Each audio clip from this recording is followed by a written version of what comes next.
Bonjour et bienvenue dans ce nouvel épisode de podcast. N'oubliez pas de rêver, le podcast de ceux qui n'ont jamais cessé de rêver. Ici, ce sont des témoignages inspirants et de la bonne humeur. Je suis Lucie, l'animatrice de ce podcast. Et aujourd'hui, j'accueille Théo avec qui on va parler de burn-out. Bonjour et bienvenue. Bonjour Lucie. Alors moi, je suis ravie de t'accueillir. Merci d'avoir accepté d'intervenir sur ce sujet. Et Mhm. donc, pour l'anecdote, tu es le second invité masculin du podcast, après Vincent qui était venu intervenir sur la création d'entreprise. Donc voilà, ravie de t'accueillir. Eh ben, écoute, ravi d'être là. Merci de l'accueil. Est-ce que tu peux commencer par te présenter, s'il te plaît, comme tu souhaites? La seule condition, c'est d'intégrer ta qualité principale. Qui es-tu, Théo? Oula, qualité principale, ça va être compliqué. Donc, je vais commencer par te dire, je suis passionné par le fonctionnement humain, comment on fonctionne, pourquoi parfois on reste dans des schémas qui sont dysfonctionnels, alors qu'on sait que ça marche pas. Et puis, je suis, je dirais, ultra curieux. C'est-à-dire, je pense pas qu'il y aura un truc après cette vie ici, ou alors sous une autre forme. Donc, je me dis, on a à peu près 80 ans, faut en profiter. Donc, faut tester plein de Mmh. choses, essayer plein de choses. Donc, pour la petite anecdote, je suis un ancien vétérinaire. Mmh. J'ai exercé et aujourd'hui, je suis pleinement dans l'humain, à l'accompagnement des humains. Top. Et donc ton parcours, est-ce que tu peux nous en dire un peu plus? Effectivement, tu étais vétérinaire, avant? Mhm. Ouais, bah écoute, parcours, on va dire, d'un gamin qui a voulu emmerder son père, qui voulait que je sois polytechnicien. Moi, je voulais être comédien. Donc, on a coupé la poire en deux et j'ai mis ma main dans le cul des vaches. Ça me faisait beaucoup rire. J'ai fait, euh, j'ai fait un doctorat pour pouvoir rassurer un petit peu tout le monde. Et puis, après 8 ans de pratique, en ayant essayé l'exotique, la rurale, l'industrie, je me suis dit, bon, ça y est, j'ai fait le tour. Maintenant, je suis toujours curieux, j'ai envie d'explorer, de découvrir autre chose. Donc, je me suis orienté vers l'accompagnement humain. Mmh. Il y a eu un déclic, une transition, qui t'a donné envie d'accompagner, les personnes, l'humain? Je pense que j'ai ça en moi depuis très longtemps. Si tu veux, déjà, je me souviens quand j'étais véto, les gens, ils aimaient bien venir me voir parce que je m'occupais pas que de l'animal, si tu veux. Mmh. Je m'occupais aussi du propriétaire, j'essayais de les booster et je m'intéressais depuis très longtemps au coaching. Tu vois, à l'époque, il y avait Anthony Robbins qui commençait à Oui. écrire des bouquins, on le lisait, je commençais à être vieux, hein, que je te dis. Donc, à l'époque, c'était des bouquins. Et, euh, et je m'intéressais beaucoup à ça et je donnais un petit coup de boost aussi aux gens qui venaient me voir. Et puis, j'ai eu un parcours de vie assez chaotique à un moment donné, c'est-à-dire que j'ai frisé le burn-out. J'ai une de mes meilleures amies qui s'est suicidée avec une rechute pardon, de burn-out. Et à cette époque-là, je commençais vraiment à m'intéresser à l'accompagnement à travers des outils comme l'hypnose, la PNL, la ProcessCom, ce genre de choses. Mmh. Je me suis dit, c'est peut-être un signe, c'est le moment de lâcher et vraiment de me consacrer 100% à accompagner les humains. Et c'est un drame, en fait, qui m'a amené là. Et je me suis dit, tu vois, cette fille avait 2 enfants. Moi, je venais d'être papa. Je me suis dit, c'est impossible que ma fille soit orpheline et que je prenne le même chemin qu'elle. Donc maintenant, je vais essayer, moi, de me réparer, de comprendre pourquoi j'ai failli glisser aussi. Et puis, je vais essayer maintenant de réparer les autres. OK. Et aujourd'hui, qu'est-ce que tu aimes dans ton activité? Qu'est-ce qui fait sens pour toi? Euh, il y a, alors, oula, moi j'ai plein d'activités. Donc, ce que j'adore vraiment, c'est le côté humain. C'est-à-dire, tu sais, on a la chance d'avoir on va dire, accompagné des milliers de personnes. Et donc, on a la chance d'avoir plusieurs centaines de témoignages. Et à chaque fois, les témoignages, ils me touchent autant. Tu vois, je te donne un exemple. La semaine dernière, j'en ai publié un sur ma chaîne YouTube. C'est une personne qui avait complètement perdu le sens de la vie. Pourtant, une personne qui a réussi dans la vie, dirigeante de boîte, etc. Et puis, elle s'éteignait complètement. Et donc, moi, quand j'entends ça, c'est toujours le trigger, tu sais, de ma copine qui s'est foutue en l'air, quoi. Et cette personne nous raconte que bah, aujourd'hui, après avoir été accompagnée, avoir été formée par nos soins, bah, elle est super bien, quoi. Elle est super bien, elle se sent super forte, super confiante. Bah, moi, ça me rend super heureux d'entendre ça. Ça, c'est pour vraiment le volet purement humain. Et ensuite, il y a un autre truc que j'adore, c'est le volet entrepreneurial. Moi, je suis entrepreneur jusqu'au bout des ongles. J'ai accompagné des entrepreneurs à l'ESSEC pour pouvoir les aider à monter des boîtes aussi. Enfin, c'est vraiment un truc. En fait, j'adore résoudre des problèmes. J'adore trouver des Ok. solutions pour résoudre des problèmes. Ok. D'où la curiosité. Exactement, ouais, carrément. On va attaquer sur le sujet qui nous intéresse aujourd'hui, sur le Mhm, burn-out. mhm. Moi, je voudrais que tu commences par une définition. Si tu peux nous dire ce que c'est, et aussi parfois, il y a des invités qui disent ce que ce n'est pas dans Ouais. les définitions. Donc, Mhm. voilà.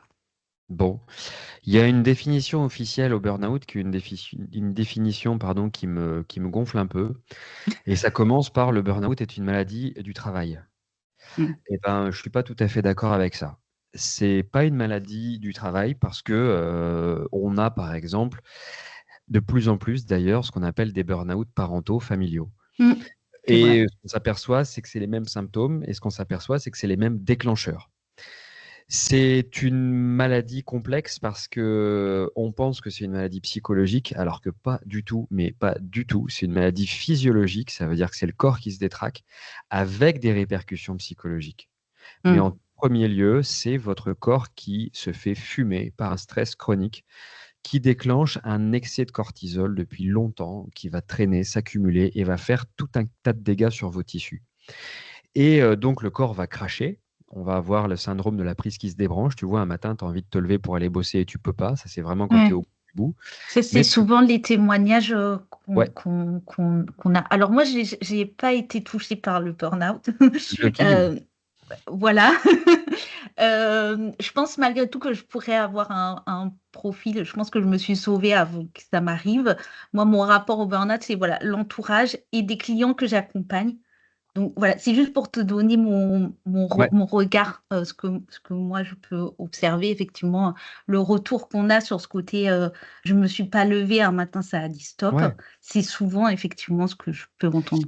Ça, c'est pour le burn-out dans sa phase, on va dire, terminale, j'allais dire. Mm. Mais si tu veux, en amont, il y a tout un tas de symptômes que les gens ont souvent mis sous le tapis. Et puis, on a aussi ce qu'on appelle les symptômes frustres. Un symptôme frustre, tu vois, en médecine, c'est un symptôme qui pourrait avoir différentes origines. Exemple, des migraines à répétition. Bon, exemple des maux de dos, ça peut être le burn-out, mais des problèmes cardiaques aussi, tu vois, des tachycardies, des arythmies, ce genre de choses, ça peut venir d'un extrait justement, un excès de cortisol dans le sang sur du long terme qui entraîne ce genre de perturbations. Bon, on va pas diagnostiquer le burn-out à cet endroit-là. Donc c'est un faisceau d'indices qui vont nous faire dire: ah, cette personne, elle est en train d'aller tout droit, elle y est déjà dedans, sauf qu'elle n'est pas à la phase du crash de je me réveille plus le matin. Et quand on répercute ce faisceau d'indices et qu'on se rend compte que cette personne, elle a surtout un certain mode de fonctionnement par défaut, là on dit: toi, tu es super sensible au burn et tu es carrément en train de partir dedans. Alors, c'est quoi les choses qui font que les gens rentrent dans le burn-out? Mais sur les milliers de personnes qu'on a accompagnées, c'est toujours ça, hein. Le burn-out, c'est une personne qui a en elle, inconsciemment, si tu veux, des petits programmes inconscients qui lui font croire que elle doit absolument être parfaite. En gros, ça se joue pendant l'enfance, quand elle a entendu tu aurais pu mieux faire, par exemple. Mm. Elle va déclencher, elle va jouer sur sa peur de l'abandon, la peur de l'enfance par excellence, où elle va se dire: je suis pas assez bien pour être aimée. Tu vois, t'aurais pu faire mieux, ça déclenche: je suis pas assez bien pour être aimée. Et toute sa vie, elle va chercher à faire mieux, faire mieux, faire mieux, faire mieux, donc faire plaisir aux mouches. Ça veut dire quoi? Ça veut dire couper les Mm. cheveux en quatre. Le truc, il est déjà super bien. On va lui faire un commentaire: ah, c'était super, Martine, ce que tu as fait comme dîner. Ah non, j'aurais dû faire cuire le rôti 1 minute de plus. Eh, ta gueule, Martine, ton dîner, il est super. Accepte le compliment. Elle l'accepte pas, Martine, le compliment, parce que justement, elle se maltraite. Donc, tu vois, son estime d'elle-même, elle est dans les chaussettes. C'est Oui. généralement, elle peut avoir confiance en elle. Techniquement, tu vois, elle peut avoir confiance en son geste, mais elle va très peu s'estimer. Je sais, par exemple, remplir un tableur Excel. Je pense à une comptable qu'on a accompagnée. Mais par contre, ouais, je me relis quand même 10 fois parce que j'ai pas beaucoup d'estime de moi. La deuxième chose, c'est les enfants qui ont compris qu'il fallait être fort. C'est une valeur de la famille, on se plaint pas, on serre des dents. Bah, ça donne des adultes qui se plaignent pas, ne délèguent pas, ne demandent jamais d'aide, finissent par avoir les épaules larges, le dos large, bref, finissent par crouler sous la tâche. Donc, c'est hyper intéressant à ce moment-ci de dire que le burn-out, c'est pas la maladie des gens faibles. C'est la maladie des gens forts qui, justement, serrent les dents, ne disent rien, jusqu'au moment où ils sont tellement à bout qu'ils explosent. Et le dernier petit driver, on appelle ça des drivers en Ouais. processcom, c'est le driver fait plaisir. Driver fait plaisir, c'est le gamin qui a compris que, allez, montre l'exemple, allez, fais plaisir à mamie, allez, fais plaisir à ton petit frère, joue avec. D'ailleurs, c'est souvent les maladies du premier de la fratrie, le burn-out. Et l'enfant, quand il va grandir, il va comprendre que lui, il est quantité négligeable. C'est important de faire passer les autres avant lui. Donc, quand tu es une maman, c'est faire passer tes enfants avant toi. Eh ben non, en fait, quand vous êtes une maman, il ne faut pas faire passer vos gosses avant vous. C'est cruel ce que je suis en train de dire, mais je vous garantis que si demain vous êtes en burn-out, vous allez très vite comprendre que vous ne pourrez plus jamais vous occuper de votre gosse, ou très mal, en tout cas pendant la phase aiguë. Donc, si vous prenez un tout petit peu d'égoïsme, ce que nous appelle l'égoïsme salutaire, à me faire passer mes besoins, bah, j'aurai de l'énergie pour vraiment être présent pour mon enfant. Mais on n'aime pas l'égoïsme parce qu'on a appelé ça quelque chose de péjoratif, de mal, quelque chose. Il y a deux définitions à l'égoïsme. Il y a l'égoïsme qui est j'écrase les autres pour me mettre en avant. Nous, c'est pas du tout ça qu'on promeut. Nous, on est vraiment dans l'égoïsme salutaire. Je remplis mes jauges pour pouvoir ensuite donner aux autres avec un réel don de soi et pas une espèce de forme d'obligation inconsciente. J'ai fait une réponse un peu longue, hein. Non, mais elle me va bien, il y a pas de souci. Je voulais juste que, si tu es d'accord, c'est que tu reviennes sur ce côté phase terminale. Effectivement, c'est le crash. Moi, je voulais que tu puisses dire aussi, c'est quoi les signes avant-coureurs, Ouais. s'il y en a, parce qu'il y a des fois où on se dit, Ouais. ah, j'ai pas vu, au final, ça allait peut-être pas si bien que ça. Ouais, alors, les signes avant-coureurs, c'est marrant. Moi, je le découpe en 3 phases, le burn-out. Oui. La première, c'est ce que j'appelle la phase d'excitation. On va te donner, par exemple, un nouveau projet où tu vas être maman, c'est ton premier ou ton deuxième enfant, tu vas être tout excité, tu vas avoir un pic d'adrénaline, tu vas avoir un pic de stress positif. Le stress positif, c'est cool, hein, c'est ce qui fait que tu cours plus vite, tu sautes plus haut, tu es beaucoup plus actif, tu es beaucoup plus alerte. C'est bien, mais il faut pas que ça dure. Quand ça dure un petit peu, tu rentres dans une phase chronique. Et là, tu vas rentrer dans ce qu'on appelle la phase de burn-in. C'est à ce moment-là que les gens devraient s'arrêter. Mais ils s'arrêtent quand ils sont dans le crash, c'est-à-dire le burn-out de la prise qui se débranche. Alors, le burn-in, c'est quoi? C'est justement tout un tas de symptômes frustres. C'est une fatigue qui s'installe de manière chronique. Tu n'es pas juste fatigué, tu as vraiment le sentiment d'être épuisé. Tu te lèves le matin en te disant vivement ce soir que je me couche. Tu commences à avoir des troubles du sommeil. Ton cerveau se met à mouliner comme un petit hamster dans sa roue. Tu commences à avoir des perturbations cognitives. Ça veut dire quoi? Ça veut dire que tu sais plus où tu as mis les clés. Tu te fais expliquer 5 fois les mêmes choses. Tu lis 8 fois le passage d'un bouquin et tu n'arrives plus à imprimer. Tu as des perturbations cognitives. Et ensuite, bah, tu as des troubles musculo-squelettiques, ce qu'on disait tout à l'heure, avec des symptômes frustres, des migraines, des mâchoires qui se mettent à grincer, le dos qui se met. Des trucs super frustres, quoi. Et là, personne à ce moment-là te dit tu es en burn-in. Parce que justement, c'est des symptômes très vagues. Si on ne fait pas, en tout cas, un médecin ne fait pas une vraie anamnèse, l'anamnèse, c'est poser des dizaines et des dizaines de questions pour essayer de comprendre le contexte qui vous a amené chez moi, cher patient. Bah, c'est compliqué de dire, poser un diagnostic, vous êtes en burn-out. Nous, tu sais, quand on était véto, on faisait des grosses anamnèses parce qu'on avait le temps avec un client. Le médecin, aujourd'hui, c'est il y a 5 minutes pour dire t'as mal où, tu veux quoi comme médicament, tiens, je te donne, je te fais ton arrêt maladie.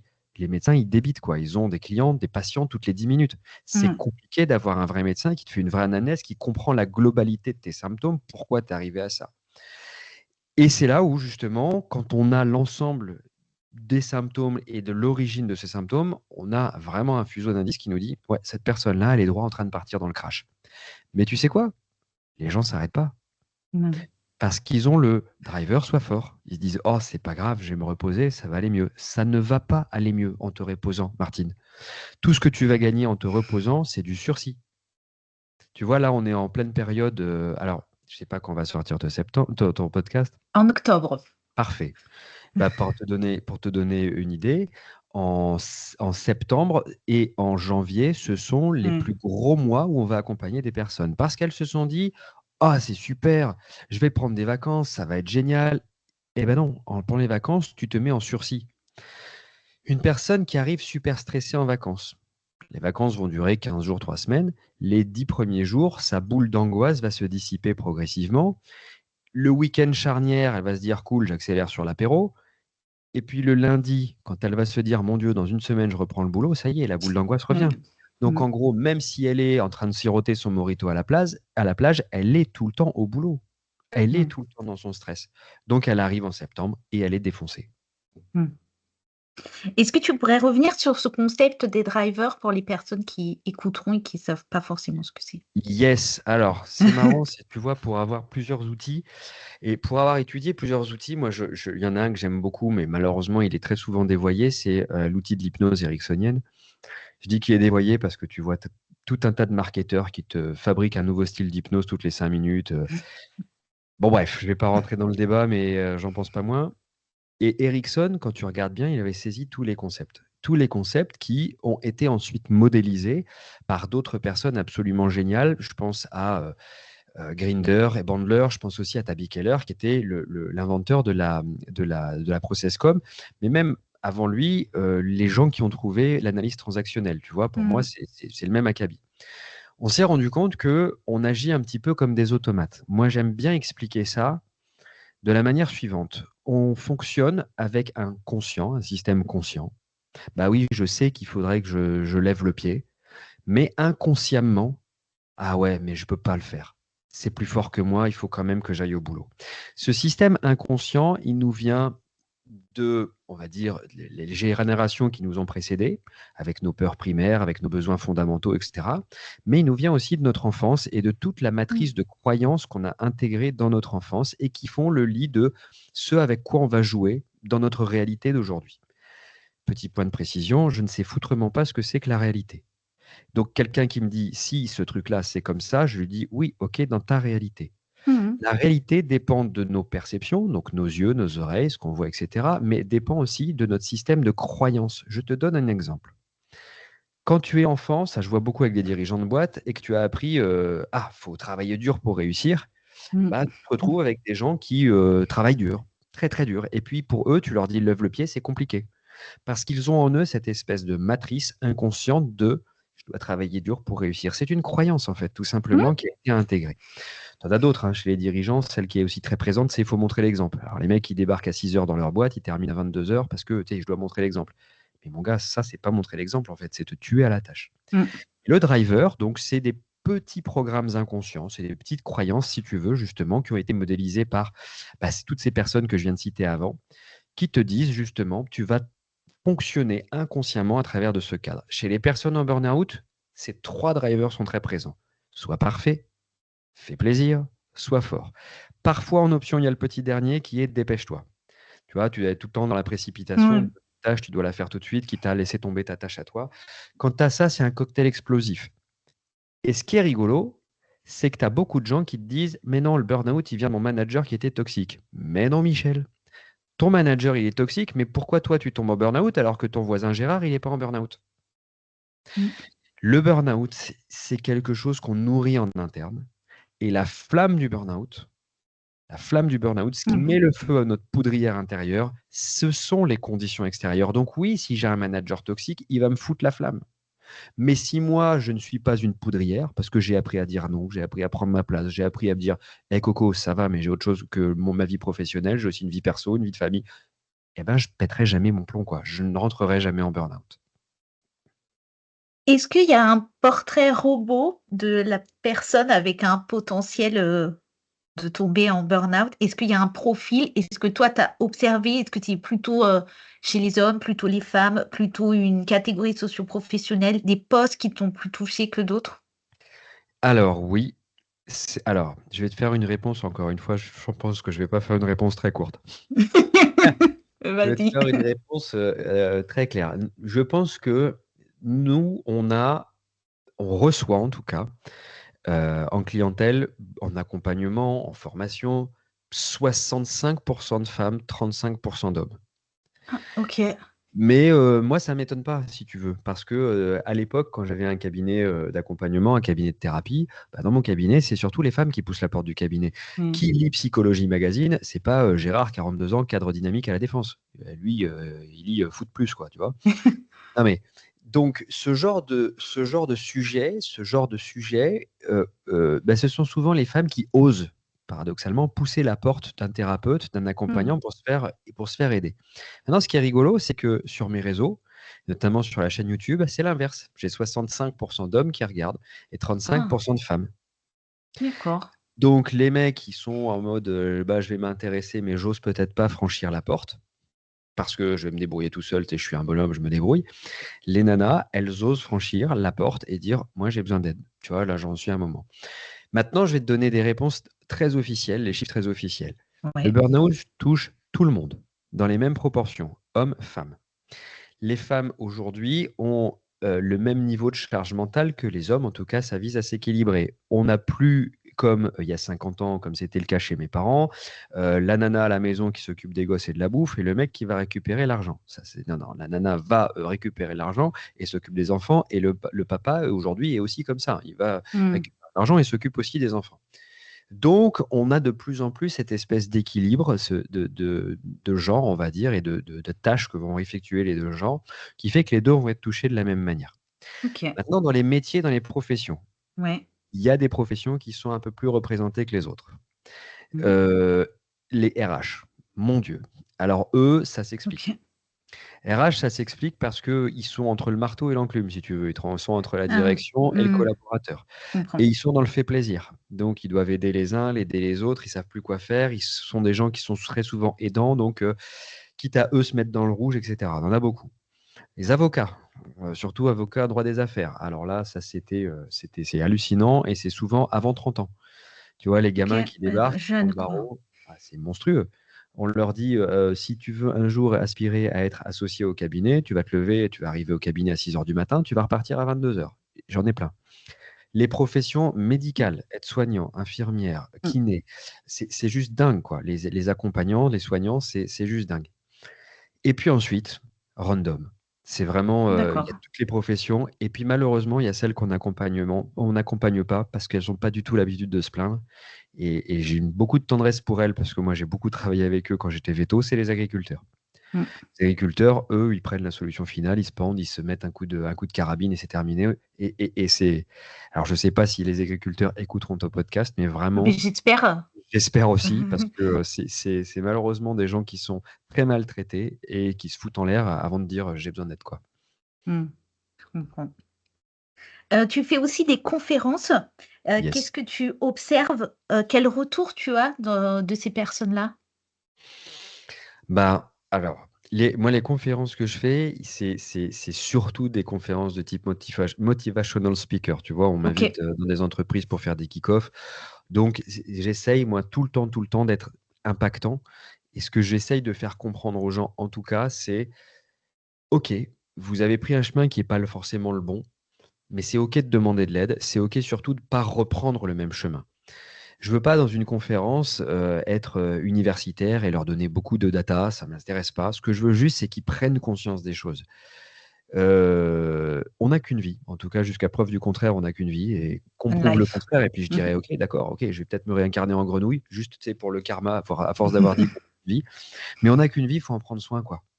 J'ai été trop touché à titre personnel par des personnes autour de moi qui sont décédées jeunes, des proches, des gens qui avaient des familles autour pour me dire, ça vaut vraiment le coup de prendre soin de soi, quoi, en fait. Mhm.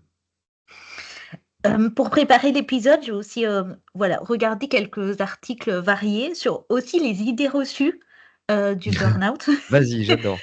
Bah oui, je me suis dit, c'est aussi le moment de déconstruire des choses. Yes. Hem, il y avait donc plusieurs articles et notamment le fait que le burn-out, c'était plutôt pour les personnes faibles, fragiles, avec une faible résistance au stress. Ouais, c'est Voilà. dingue, hein. Alors que c'est vraiment l'inverse, quoi. Mmh. Nous, mais les gens qu'on voit, mais c'est des guerriers. Si tu imagines, je te pense à une en l'occurrence qui m'a dit un jour: «J'en suis à ma 3e hernie discale et c'est une bénédiction. J'ai failli être, paralysé, mais c'est une bénédiction parce que grâce à elle, j'ai au moins pu m'arrêter pour me faire opérer». Imagine, toi, tu as le moindre bobo, tu t'arrêtes parce que tu es une chochotte. C'est des guerriers les gens, hein, qui sont en burn-out. Elle, elle reste avec ses 3 hernies discales, le risque de se retrouver, paraplégique. C'est pas grave, on avance, on fonce. Donc c'est vraiment l'inverse. Les gens en burn-out, c'est des gens costauds, trop solides, qui justement ne s'écoutent pas, ne s'entendent pas, ne se regardent pas le nombril jusqu'au moment où elles explosent. Mmh. Et justement, quand il y a cette explosion, bah, tu as expliqué les mécanismes qui vont jusqu'au burn-out quand ça crache. Est-ce que tu peux, aussi maintenant aborder l'après? Ouais. Qu'est-ce qui se passe? C'est généralement le bazar. Le mot est Alors faible. là, ah, mais c'est le bazar et je te jure que c'est généralement un énorme problème. Parce que la personne en burn-out, souvent, elle va arriver chez son médecin, et 1 fois sur 2, il va lui dire: «Vous êtes en dépression». Mmh. Donc il va lui donner un mauvais traitement. Je ne dis pas que le burn-out ne peut pas être accompagné d'une dépression. Parfois, le burn-out s'accompagne d'un état dépressif, mais ce sont 2 pathologies absolument différentes. Bon, imagine qu'il tombe sur un médecin un peu lucide qui lui dit: «Bon, vous faites un burn-out». Il va lui dire: «Arrêtez-vous». Donc tu vas te Mmh. mettre en arrêt maladie 3 semaines et c'est cool. Il faut se mettre en arrêt, surtout quand tu es en période, la prise qui se débranche, tu vois? Alors ça, c'est pour tous ceux qui sont à ce stade-là et qui culpabilisent de rester dans le lit. Foutez-vous la paix une bonne fois pour toutes. Vous ne pouvez pas vous lever. Vous avez besoin de retrouver une physiologie, des états hormonaux un peu plus compatibles avec la vie, en fait, tout simplement. Donc ça, c'est la base des choses. Mais la personne, imagine, elle va se retrouver pendant 3 semaines en arrêt. Qu'est-ce qu'elle va faire après? Bah, elle va retourner au boulot. Mmh. Mais si elle retourne au boulot avec ses drivers, mais 2 mois après, elle refait un arrêt. Si elle ne sait toujours pas cloisonner, si elle ramène toujours du boulot à la maison, si elle ne sait toujours pas prendre sa place, demander une augmentation, faire entendre sa voix, mais elle va cracher. Mmh. Et donc, ça, c'est vraiment un souci. Le vrai souci aussi du burn-out, c'est de l'accompagner uniquement avec la partie psy. C'est bien de l'accompagner par la partie psy. Quand on est en burn-out, on se sent seul, hein. Je vais te dire, c'est pas ce Ouais. qui m'arrive, j'ai toujours été un guerrier, un battant. Au moins, j'ai une oreille qui me dit quoi faire et c'est cool. Sauf que si tu ne sais pas gérer ton temps, si tu ne sais pas manager une équipe, déléguer, bah, c'est pas le psy qui va te l'apprendre ça. Mmh. C'est pas le psy qui va t'apprendre à organiser ton temps, à gérer ton temps, à déléguer une tâche. Peut-être que là, il faut plus des formations managériales. Et malheureusement, tu vois, en l'occurrence, bah, les personnes qui retournent après un burn-out, nous, on intervient souvent sur les personnes qui en ont fait 2 ou 3 de burn-out. Elles sont Mmh. pas outillées, donc elles finissent par rechuter. On ne fait pas 2 ou 3 burn-out. On a un burn-out qu'on n'a jamais soigné Mmh. correctement. Et est-ce que pour toi, sur ce sujet justement burn-out, est-ce qu'on peut retourner dans son ancien poste? Est-ce que la reconversion est «obligatoire» entre guillemets? Qu'est-ce que toi t'en penses? Alors, dans la manière d'accompagner le burn-out, justement, à un moment ou à un autre, nous, tu vois, on propose ce qu'on appelle des bilans d'appétence. Donc nous, on se dit à un moment donné dans l'accompagnement, on doit effectivement savoir si la personne qui est en burn-out était au bon emploi. Mmh. Parce que ça, c'est super important et il se passe plusieurs choses. En réalité, 3 cas de figure. Premier cas de figure, oui, je suis au bon emploi, je suis vraiment dans le métier qui me convient, mais je suis pas dans la bonne entreprise. 2, OK. je suis dans le bon emploi, mais c'est moi qui sais juste pas faire et pas prendre ma place. Donc on va apprendre à cette personne-là, justement, des outils linguistiques, rhétoriques, comme on fait avec le GIGN, des techniques de négociation, tout simplement. Bah, souvent, je fais une petite digression, mais souvent les gens te disent: «J'ai fait un burn-out parce qu'à un moment donné, j'ai pas été reconnu professionnellement» et nous, ce Mmh. qu'on s'aperçoit, c'est: «Mais non, tu as juste pas su demander, en fait». «Mais oui, mais quand même, j'ai» non, non, tu as juste pas su prendre ta place. On va te montrer comment demander et te faire entendre. Mmh. Troisième truc, troisième cas, c'est les gens qui sont carrément out, plus du tout dans leur bonne vie et cetera. Donc là, il faut les réorienter professionnellement vers quelque chose qui leur correspond plus. Mmh mh. OK. Pour toi, l'accompagnement pour en sortir du burn-out, c'est la clé? Ah mais oui, clairement. Mais clairement. Non, mais pour moi, c'est même je vais même aller mieux. L'accompagnement, c'est pas la clé, c'est la formation qu'il faut. Une personne en burn-out, c'est une personne qui a été mal formée du début. Elle a été formée à prendre soin des autres avant de prendre soin d'elle. Elle a été formée à être parfaite, donc à être submergée par les tâches. Elle a été formée à ne jamais déléguer parce que ça sera mieux si c'est elle qui le fait. Donc nous, Mmh. on arrive justement à travers une formation à lui donner des compétences. À travers une formation, on donne des compétences. À travers un coaching, on fait des prises de conscience. Mmh. Nous, ce qu'on veut, c'est rendre les gens blindés comme des sous-marins nucléaires. Tu sais, moi, notre promesse, nous, chez nous, c'est vous ne retomberez jamais en burn-out. Et pour ça, OK. vous avez besoin d'outils. Vous avez besoin de carapace. Vous avez besoin d'outils qui sortent automatiquement. Vous devez savoir quoi dire pour dire non. Vous devez ne plus avoir peur Mmh. de la personne qui était impressionnante autrefois, votre manager, votre collègue qui empiétait sur votre territoire. Si vous êtes formé à ça, ouais, vous êtes blindé. Mmh. Bah, justement, tu as évoqué, ça. C'est ma question, c'était comment ne pas retomber? Est-ce que c'est possible? Nous, on le voit et Ok. je vais te donner, nous, vraiment les clés pour ça. Les 3 grandes clés pour ça. La première, c'est de se libérer de ces drivers inconscients. Donc ça, c'est vraiment la base. Tant que tu as pas fait ça, ça tournera toujours en boucle et tu es toujours victime ou toujours sensible au burn-out. La deuxième, c'est définir avec précision qui tu es quand tu t'es Mm. libéré de tes drivers et pas ce que la société veut que tu sois, ni que tes parents ont voulu que tu sois et qui continuent à t'influencer à l'âge adulte. Une fois que tu as ça, c'est maintenant que je suis cette personne-là, je sais que c'est cette personne-là que je veux être, c'est m'affirmer face au monde extérieur. Et là, c'est blinder la personne avec justement ces outils de rhétorique très souvent pour prendre sa place. Pourquoi? Parce que, je te donne un exemple qu'on a souvent. C'était vachement sympa, Martine, quand tu disais oui à tout. Ça, ce genre de réflexion que tu as par tes collègues, ça peut te remettre dedans si toi, tu n'es pas armé, outillé pour savoir quoi dire précisément à la personne qui t'a dit ça. Donc, Mm. c'est ces 3 choses-là, ces 3 piliers qui font qu'on ne retombe pas. On salue les Martines, évidemment, qui nous Oui. écouteront. Est-ce que le burn-out, on s'en remet vraiment ou est-ce qu'on peut toujours avoir un risque de retomber? Si c'est bien accompagné, si c'est bien formé, il y a vraiment pas de risque.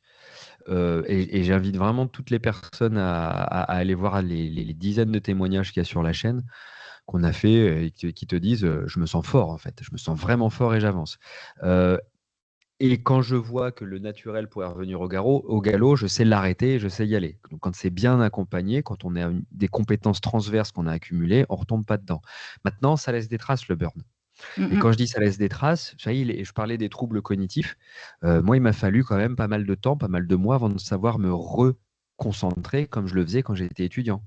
Mmh. C'est pas rare que tu aies des personnes qui nous disent justement, hein, quand elles sont arrivées au bout, la prise qui se débranche, il m'a fallu 1 an avant de retrouver mes facultés cognitives ou avant de retrouver mes gros niveaux d'énergie. C'est normal, tu as bousillé ton corps pendant des mois. T'attends pas à recourir le sprint comme à l'époque. Donc il y a un petit processus de deuil aussi à faire. Ouais. On peut pas être et avoir été, mais ça c'est OK, hein. Et toi, dans la partie chronologie, combien de temps tu estimes, voilà, est-ce qu'on peut s'en remettre de manière, courte ou c'est plutôt long? Ou ça Je dépend? Tu vas me dire: «Ça dépend». Ça dépend mon capitaine. Je vais te donner une réponse précise. Je vais te donner une réponse précise, je vais te donner un truc rigolo et vraiment un truc, vraiment rigolo. Ça va dépendre au stade où tu en es Mmh. et ça dépend ce que tu appelles t'en remettre. Tu vois, nous on a des gens qui sont parfaitement remis, mais qui se disent: j'ai pas les niveaux d'énergie que j'ai avant». Et ça, c'est OK, c'est normal, c'est le temps que ton corps se réadapte. Ça fait Mmh. partie du truc. Ça dépend du niveau où tu as décidé de prendre ta santé en main. Si tu es arrivé à dire en burn-in: «Attends, faut que je m'arrête là, c'est pas possible», j'ai tendance à croire que tu te remettras beaucoup plus vite que si tu es dans Mmh. la phase de crash. Enfin, nous, on a notre baseline qui est 3 mois pour être blindé comme un sous-marin nucléaire. À l'époque, on le faisait en 10 semaines. Et je OK. l'ai rallongé en 12 semaines, l'accompagnement. Tout ça, je vais te dire pourquoi je l'ai raccompagné et pourquoi ça fait rire, je te disais ça. Parce que personne ne croyait que c'était faisable en 10 semaines. On me disait tous: «Mais non, mon médecin, il m'a dit que c'était 1 an, mon machin». Et nous, les gens, ils sortaient au bout de 10 semaines, tu vois, ils étaient contents, ils avaient la pêche, ils avaient retrouvé leur énergie. Et pour rassurer les gens et leur dire: «Vous inquiétez pas, on a mis le truc en 3 mois, 12 semaines plutôt que 10». Mais OK. enfin, encore une fois, allez voir les témoignages et vous verrez que c'est pas des affabulations ce que je sors. Justement, c'est quoi ton approche? C'est quoi ta méthode? Comment toi tu accompagnes, les personnes? J'ai vu que tu avais une approche plutôt sur justement la rapidité, le côté concret aussi. Mmh. C'est ça qui ressort. Il y a, et c'est ça qui ressort quand j'écoute, si tu veux, nos anciens, stagiaires, c'est le côté hyper concret. Ils vont te dire: «J'ai déjà été accompagné, mais j'avais pas d'outils». J'avais des gens qui me disaient, «Ah faut prendre votre place, faut dire non». Ouais, mais comment je fais en fait? Je sais pas faire. Moi, ça fait depuis 2013, donc tu vois, j'avais ouvert aussi un cabinet, d'accompagnement à l'époque. Ça fait depuis 2013 que j'accompagne des gens, principalement sur le burn-out, mais pas que. Et je me suis pas satisfait uniquement, de l'hypnose, ce qui était un petit peu trop vague, qui était un petit peu magique parfois chez les gens. Moi, je suis très cartésien. J'ai besoin de comprendre ce que je fais et j'ai besoin de transmettre. J'ai besoin d'apprendre ça aux autres pour qu'elles soient capables d'avoir les mêmes résultats. Donc depuis des milliers et des milliers de personnes qu'à titre perso j'ai accompagné et ensuite que l'équipe a accompagné, on s'est rendu compte qu'il y a des trucs qui marchaient, d'autres qui marchaient moins bien. Donc on a dégrossi un petit peu. Et l'approche qu'on a aujourd'hui, ça fait depuis 2020 qu'elle n'a plus du tout bougé. C'est une Ok. approche qui est basée sur 3 piliers. Premier pilier, reprise de contrôle de ton cerveau, le cerveau qui mouline dans tous les sens, qui anticipe l'avenir, donc qui génère des crises d'angoisse, qui ressasse le passé, donc qui génère de la nostalgie, plus les drivers. Ça, on le fait dans le premier mois. On ne fait que ça. Ça va jouer sur ton confiance en toi, sur ton repos, évidemment, quand tu es capable de contrôler tes pensées, tu dors mieux. Donc, tu retrouves un niveau d'énergie dès le premier mois et on te fout la paix avec le reste. Le deuxième mois, quand tu t'es justement libéré de tout ça, on va te faire travailler sur qui tu es quand tu n'es pas l'enfant de tes parents, quand tu n'es Mm. pas la femme de ton mari, quand tu n'es pas madame parfaite ou monsieur parfait. Qu'est-ce que tu veux et comment tu veux organiser les 5 sphères de ta vie? Familiale, Mm. professionnelle, amicale, couple, comment tu te sens dans ta vie de couple, et personnelle. Qui tu es toi et qu'est-ce que tu aimes faire? On va remettre du kiff un petit peu dans ta vie. Donc à cet endroit-là, on va donner plein d'outils justement pour la gestion du temps. Des outils d'efficience versus des outils Ok. d'efficacité. Et à la fin de ce parcours du deuxième mois, on fait ce fameux bilan d'appétence. Mais en fait, ouais, professionnellement, il vaut mieux que j'aille par là. Le troisième mois est dédié à retourner dans votre vie blindée, avec des outils rhétoriques. Qu'est-ce que je dis aux autres? Comment je le dis? Comment je prends ma place quand il y a une discussion un peu animée? Comment je contredis quelqu'un quand je ne suis pas d'accord avec lui? Et comment je me réinsère professionnellement dans ma vie? On va même jusqu'à accompagner des gens, si tu veux, qui ont des prises de conscience de aujourd'hui, ma vie de salarié ne va plus, j'ai besoin d'une vie entrepreneuriale. On les Mm. accompagne là-dessus. Donc, 12 semaines en groupe. Ça veut dire Ok. quoi? Chacun va être formé à son rythme. Tu as des personnes qui arrivent en première semaine, elles vont faire les exercices de formation de la première semaine. Mais une fois par semaine, il y a des séances de groupe où elles vont voir les résultats de la personne, par exemple, qui est en 5e semaine. Alors imagine-toi ce que ça fait. Toi, tu arrives en première semaine, tu es une loque. Tu penses que la vie est foutue, que c'est perdu. Tu vois une personne en 5e semaine qui a le sourire, qui a retrouvé l'énergie, qui te dit, écoute, franchement, tu n'as qu'à faire les exercices, tu verras, tu auras les mêmes résultats que moi. Qu'est-ce qui se passe? Bah, ça t'amène à faire les Mm. exercices. Et c'est pour ça, en médecine, on appelle ça l'observance. Tu sais, quand tu donnes une ordonnance, Ouais. il faut observer la posologie qu'on donne. Nous, on a remarqué quand on forme les gens, bah, ils ne font pas les exercices. En faisant ça, on a remarqué que l'observance augmentait. Donc, leur capacité à faire les exercices, donc à avoir Mm. les résultats augmente. Et c'est comme ça qu'on a des quick changes, on va dire, super cool. Est-ce que tu aurais 3 conseils à partager à quelqu'un qui vit un burn-out? Ah, c'est compliqué ça. Tu sais, dans mon ADN, vraiment, hein, dans mon ADN, il y a un truc, c'est un coach, il donne pas de conseils. Ouais, je sais, bah, tu fais partie de la C'est même école que toi. C'est ça. Je peux pas donner enfin alors, je dis marrant parce qu'en plus je le dis tout le temps, c'est que si vous donnez un conseil à quelqu'un, c'est que vous pensez que vous savez mieux que l'autre. Ce qui est bon pour lui. Moi, je sais pas ce qui est bon pour les gens. Parfois, ce qui est bon pour les gens, c'est de se prendre le mur pour changer de vie. Mmh. Tu sais, souvent, ça, c'est les dirigeants de boîte qui me demandent: «Mais qu'est-ce que je peux faire avec un de mes collaborateurs? Je vois qu'il est en train de partir». Parfois, le meilleur conseil, entre guillemets, c'est laisse-le aller dans le mur parce que c'est à ce moment-là qu'il va se rendre compte qu'il a besoin de prendre soin de lui. Tant qu'il n'y a pas cette prise de conscience, ça sera compliqué. En revanche, moi, je peux vraiment leur dire un truc, c'est que le burn-out, c'est la maladie des gens forts. Donc, vous n'êtes pas faible. Même si vous avez l'impression que bah, là, c'est la fin de votre vie, que ceci. Non, vous n'êtes pas faible, au contraire, vous faites partie de l'élite. Et c'est pour ça que vous êtes tombé en burn-out. La deuxième chose, c'est bah, vous n'êtes pas seul. Il y a plein de gens qui l'ont fait. C'est pas une maladie honteuse et vraiment, c'est OK. Essayez de vous entourer. Essayez vraiment d'en parler. Parfois, votre mari, votre femme, c'est pas le meilleur conseiller. Parfois, j'ai souvent ça, c'est: «Ah bah, mon mari comprend pas, lui c'est un battant» ou «Ma femme comprend pas, c'est une battante, elle me dit: "Repose-toi, ça ira mieux"». Parfois, ces gens-là sont des Pokémon dans votre vie. Parfois, vous allez, juste voilà, ils sont là, ils se promènent et vous allez, plutôt vous orienter vers des gens qui vous comprennent, qui ont déjà fait un Mmh. burn, qui voilà et ce moment-là, vous vous sentirez vraiment compris, entendu, écouté, respecté. Tu dis souvent aussi que je stalk les invités avant que vous veniez dans les épisodes, sachez-le. Vas-y, ouais, je vois ça, c'est bien. Et en fait, tu dis souvent qu'il faut prendre soin de soi. Toi, ça passe par quoi concrètement? Ah, moi, vraiment, moi, je suis un psychopathe de ça. C'est-à-dire que tu vois, je te donne un exemple, hein. J'ai développé un concept qu'on appelle la roue de l'équilibre, justement, où tu dois équilibrer ces 5 cadrans de ta vie. Et pour équilibrer ces 5 cadrans de ta vie, donc le perso, le pro, le couple et ainsi de suite, tu dois avoir une gestion du temps qui doit être allemande, germanique. Quand on a rendez-vous à 14h30, je suis pas là à 14h31. Et si toi, tu n'es pas là à 14h31, je suis plus là en fait. Je m'en vais. Je gère mon temps de cette manière-là. J'habitue les gens à mon temps, vous ne le prenez pas en otage. C'est moi qui le contrôle. Ça, c'est Ok. le premier truc. Et ça me permet donc d'avoir suffisamment de temps pour exercer l'une de mes passions, qui est le sport à très haute dose, quoi. Ok. C'est par le sport que ça passe. Ouais, ouais, ouais, bah, le Mhm. sport. Et puis, et en vrai, je nourris énormément ma curiosité. Tu vois, je monte des entreprises dès que j'ai un truc, et j'adore ça. Mm. C'est l'heure de ton instant promo. Où est-ce qu'on peut te retrouver? Et je crois que tu as une ressource aussi à partager. Yes, bon, en gros, tu tapes mon nom sur Google, tu vas me retrouver un peu partout. Je mettrai les liens en Si- description. Ouais, ouais.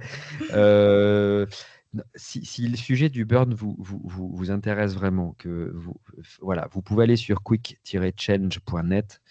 Je vous donne, il y a plein de ressources là-dedans. Et puis, j'ai surtout une conférence qui vous permet de prendre conscience de ce que c'est réellement le burn-out, qui vous montre que les erreurs que vous faites, c'est des erreurs classiques. Et si c'est pas pour vous, et si vous avez quelqu'un qui est sensible à ça, partagez-lui cette conf. Mm. J'essaye de pas être méga chiant ou méga universitaire dans ma manière de présenter les choses, donc ça ne devrait pas l'endormir si tout va bien. Et j'espère que ça lui fera prendre conscience de ça. Je vous transmettrai cette conférence. Top. Est-ce que tu as des projets et des rêves pour la suite? J'ai 2 projets Oui. et j'ai un rêve. OK.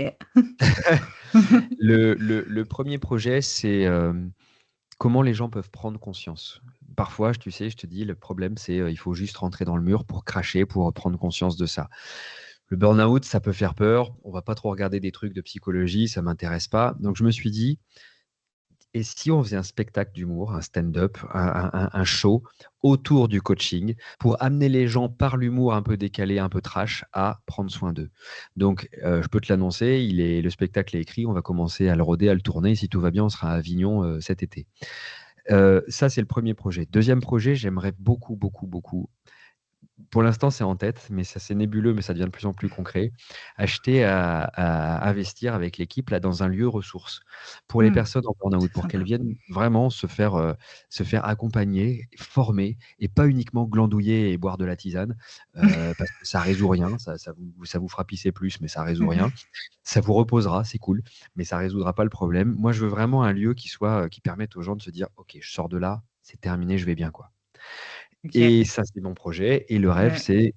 mon rêve vraiment, c'est de me dire: plus personne ne devrait tomber malade de son éducation, en fait. Parce que si vous m'avez entendu, le burn-out, c'est un vrai Ouais. problème d'éducation. Mmh. OK. Est-ce que tu as des personnes, inspirantes? C'est qui tes rôles modèles? J'ai plein de personnes inspirantes, mais vraiment. Mais, je vais te dire, le gars, il est tellement modeste qu'on le voit nulle part. Il s'appelle Franck Pierrot. C'est un ancien commandant d'une unité d'assaut au GIGN. J'en parle très souvent, c'est un de mes meilleurs potes. C'est euh, c'est un gars qui est brillantissime, qui a compris beaucoup de choses sur l'humain, sur la manière de mettre en valeur ses équipes. On travaille beaucoup sur le management, tu vois. Il m'a donné beaucoup de ressources justement qui aujourd'hui, on les voit, on les sent dans le Quick Change, ces ressources-là. Je vais bientôt faire une interview de lui, donc elle sera sur ma chaîne YouTube. Top. Pour une petite anecdote, en 94, il était à Marignane dans l'avion qui était pris en Ah, otage par les terroristes, tu vois. Donc ça, c'est vraiment quelqu'un qui m'inspire. Et une autre personne, c'est pareil. Alors lui, c'est un thérapeute génialissime qui s'appelle Bruno Wierzbicki. Vous le verrez nulle part. Vous pourrez le trouver sur Oknose, Oknose sur Google. C'est un thérapeute absolument brillant. C'est un ancien pilote de l'armée de l'air, tu vois, qui un jour est devenu DRH et qui aujourd'hui vraiment répare les humains. mmh. Tu vois, donc il connaît vraiment très bien. C'est un type qui a un cœur énorme et j'ai toujours plaisir à avoir des discussions, tu vois, avec ces deux géants, moi j'appelle de l'accompagnement. Et tu as toi aussi, un podcast, il me semble? Yes, les survivants du burn-out. Top. Je mettrai aussi le lien en description. Ça va être l'heure de la conclusion. Alors, la conclusion, c'est l'invité qui l'a fait. C'est le dernier message que tu as à transmettre. Et la consigne, c'est de terminer par n'oubliez pas de rêver, le titre du podcast. Je t'écoute. Eh bien, écoute, comme à mon habitude, je vais dire prenez soin de vous. Vraiment, prenez soin de vous et n'oubliez pas de rêver. Merci beaucoup, Théo. C'était génial. Avec plaisir. Merci à Merci. toi. À bientôt. Ciao.